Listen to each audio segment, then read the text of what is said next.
इससे हम लोग आगे बढ़ने से पहले कुछ शब्दावलियाँ ऐसी हैं जो अक्सर आपसे उसका रूबरू होता होगा और आप उसको समझ नहीं पाते होंगे।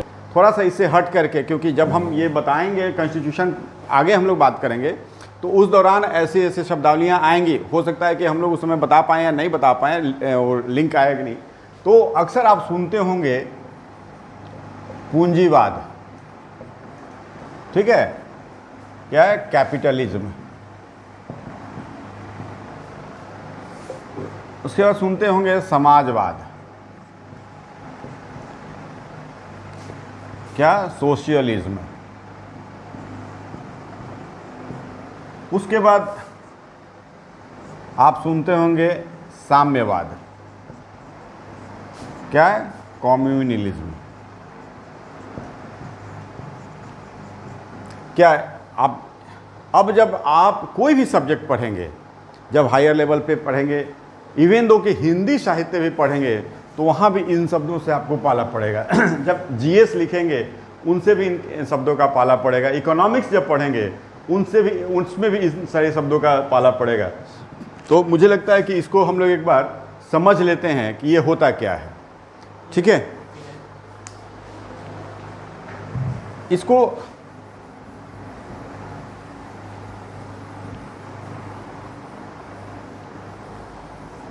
अब आप देखिएगा, जो ये शब्दावलियां हैं, ये शब्दावलियों का विकास कैसे हो रहा है। तो ये सारे जो विचारधारा है, इन सबों का विकास जो हो रहा है वो कहाँ हो रहा है, यूरोप में। सब विचारधारा कहाँ हो रहा है, यूरोप में। अब हम लोग थोड़ा सा चले जाते हैं अपने इतिहास में। इतिहास में देखते हैं कि हम लोग को पता है कि भारत में सबसे पहले भारत में आने वाला यूरोपियन कौन था, जो वास्को डी गामा, 1492, ठीक है। अब ये आया था कि क्या तफरी करने आया था कि कुछ काम से आया था, व्यवसाय के, व्यापार के लिए आया था। और जब यहाँ से मसाला और ये सब चीज़ लेकर के जब यूरोप गया तो इसको कहा जाता है कि बहुत मुनाफा हुआ, बहुत मुनाफा हुआ। अब व्यापार शब्द, मुनाफा, पूंजी, ये सब किससे जुड़ा हुआ है, इससे। जब यहाँ तकनीक का विकास होता है तो उधर से व्यापार का दायरा बढ़ता है, और जब व्यापार का दायरा बढ़ेगा तो ये कंसेप्ट होगा कि हम ज़्यादा मुनाफा कमाएं, आपसे ज़्यादा, आपसे ज़्यादा, आपसे ज़्यादा, और वहाँ प्रतियोगिता शुरू हो जाएगी। तो मेरा सीधा सीधा जो पूंजीवाद का जो मूल तत्व है वो क्या है, लाभ। मूल तत्व क्या है, लाभ। समाजवाद का मूल तत्व क्या है कि लाभ को जो है उसको शेयर करना है, बांटना है। लाभ को क्या करना है, बांटना है। और साम्यवाद कहता है कि जब हम लाभ को बांटने लगेंगे तो एक ऐसी स्थिति आएगी कि सब लोग बराबर हो जाएगा, सब लोग बराबर हो जाएगा, तो वहां पे हमको बांटने का नौबत ही नहीं आएगा। इसको एक एग्जाम्पल से हम लोग समझते हैं। इसको हम लोग एग्जाम्पल से समझते हैं। एक सपोज कि एक हम गाय खरीदते हैं, इसमें 30,000 रुपये का पूंजी लगता है, ये 10 केजी दूध देती है। गाय खरीदते हैं व्यवसाय करने के लिए और 30,000 का पूंजी लगता है और ये 10 केजी दूध देती है। हम पटना के शहर में अगर किसी स्लम बस्ती में हम जहाँ भी गाय वाय रखेंगे तो स्वाभाविक सी बात है कि वो बस्ती जो होगी थोड़ी सी निम्न कैटेगरी की होगी। जब हम यहाँ पे बेचते हैं तो दूध का कीमत हमको 50 रुपये केजी मिलता है। दूध का कीमत हमको 50 रुपये केजी मिलता है। और ये लेंगे कौन, जो यहाँ के आसपास के रहने वाले लोग हैं। दूध ज़रूरत का चीज़ है, उनको चाहिए, उनके बच्चों को चाहिए, बुजुर्गों को चाहिए, सबको चाहिए। लेकिन यह देख रहा है कि जो 50 रुपये केजी बेचने वाला घूमते घूमते कहीं चले जा रहा है और पास में उसको मिल जा रहा है हॉस्पिटल। हॉस्पिटल के पास मरीज़ के लोग बैठे हुए हैं, रिश्तेदार बैठे हुए हैं, अटेंडेंट बैठे हुए हैं, और डॉक्टर कहता है कि ये दवा इनको दूध के साथ खिलाओगे तो ज़्यादा फायदा करेगा, जल्दी स्वस्थ हो जाएंगे। अब इसकी क्या हो गई, यहाँ जो हॉस्पिटल के पास जो लोग हैं इनकी हो गई ज़रूरत या आवश्यकता। इनकी क्या है, दूध अब यहाँ था कि एक सामान्य भोजन की तरह है कि मिलेगा तो ठीक है, अब यहाँ क्या हो गई, आवश्यकता है। यहाँ लाइफ एंड डेथ का सवाल है, मरीज के ठीक होने का सवाल है। तब जब हम बेचने वाले हैं तो हम सामने वाले ग्राहक के इंटेंशन को देखते हैं और कहते हैं कि भाई दूध हम जो देंगे आपको 100 रुपये kg देंगे, क्योंकि डॉक्टर ने कहा है कि दूध अगर खिलाइएगा नहीं तो मरीज आपका ठीक नहीं होगा, मजबूरी है, जिंदा रखना है, तो हम दूध कैसे खिलाएंगे, यहाँ 100 रुपये। अब जो ये कंसेप्ट क्या कह रहा है कि आप जिए मरे उससे हमको कोई फर्क नहीं पड़ता है, हमको चाहिए प्रॉफिट और मोर एंड मोर प्रॉफिट चाहिए। That is the concept for capitalism. Capitalism यही कहता है, कैपिटलिज्म यही पूंजीवाद यही कहता है कि अधिक से अधिक मुनाफा होनी चाहिए।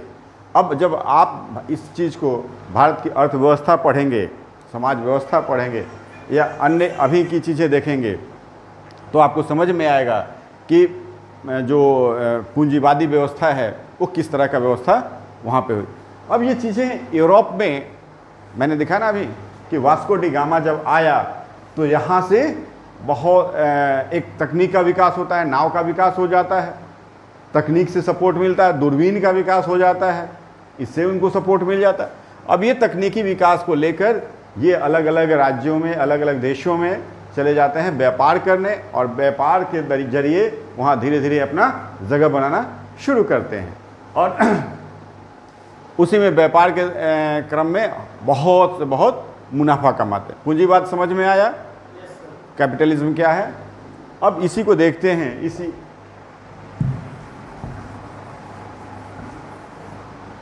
अब आते हैं हम लोग समाजवाद को समझने के लिए। सपोज कि एक गाय जो है 30,000 रुपये में खरीदा गया है, ठीक है, और वो 10 kg दूध देती है। समाजवादी विचारधारा के अंतर्गत इसको हम लोग कैसे देखेंगे। समाजवादी विचारधारा के अंदर क्या है कि 10 kg दूध है, 30,000 रुपये का इसका पूंजी है, और बाकी उसका जो मतलब रखने में जो खर्च हैं, अन्य खर्चों को देख करके इसको डिवाइड उतना से इससे डिवाइड कर दिया जाता है। अब सपोज कि इस तरीके से रेट आ रहा है कि 40 रुपये kg अगर दूध को हम लोग बेचेंगे तो 40 रुपये kg अगर हम लोग दूध बेचेंगे तो लॉस नहीं जाएगा। क्या होगा, लॉस नहीं जाएगा। अब इसमें तय किया जाता है कि कुछ जो बीमार लोग हैं, कुछ स्वस्थ आदमी हैं, कुछ बच्चे हैं, ठीक है, तो जो ज़रूरतमंद हैं, ज़्यादा ज़रूरतमंद हैं, लेकिन उनको पे करने का कैपेसिटी नहीं है, लेकिन हमारे समाज के हैं, तो हमको भी इतना उनको फेवर करना है कि वो भी हमारे जैसे बन जाए। तो इसमें से इनको और इनको सब्सिडाइज रेट में हम लोग उसको दे देंगे। जो थोड़ा कंफर्ट हैं, जो थोड़ा सा आर्थिक रूप से संपन्न हैं, जो इसके अधिक रेट को भी दे सकते हैं, तो इनको हम दे देंगे कैसे, तो 30 रुपये दे सकते हैं या 25 रुपये दे सकते हैं, और इनको हम 55 रुपये या 60 रुपये दे सकते हैं। तो क्या होगा कि जो इनसे थोड़ा सा मुनाफा ले रहे हैं, उस मुनाफे को जो ज़रूरतमंद है लेकिन वो सक्षम नहीं है, वहाँ पे कंट्रीब्यूट कर दे रहे हैं। यही समाजवादी व्यवस्था है। समाजवादी व्यवस्था के अंतर्गत क्या करते हैं हम लोग, जिसको कि हम लोग जब संविधान को पढ़ेंगे आगे तो हम लोग देखेंगे कि तमाम तरह के आरक्षण की बातें जो की गई है, जिसको अफर्मेटिव एक्शन कहते हैं। और अफर्मेटिव एक्शन जो है वो सिर्फ और सिर्फ भारत में ही नहीं है। आरक्षण की जो प्रणाली है सिर्फ भारत में नहीं है, पूरे विश्व में अफर्मेटिव एक्शन होता है, पूरे विश्व में है। पूरे विश्व में एक से एक सभी जो अमेरिकी जो यूएस है, जो बहुत विकसित देश है, वहाँ भी ये चीज़ें होती हैं। ठीक है, क्लियर है यहाँ से कि समाजवादी व्यवस्था क्या होगी कि हम उसको ऐसा करेंगे कि सब्सिडाइज स्थिति में देंगे या फ्री में देंगे या जैसे भी देंगे।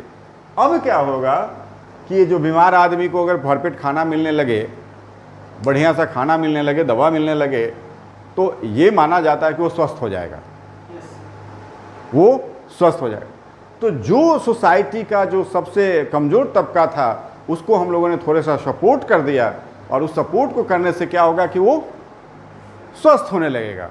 जब स्वस्थ होने लगेगा तो इसकी स्थिति भी इस तबके की तरह हो जाएगी, तो वहाँ पे क्या होगा कि सब कुछ सामान्य हो जाएगा।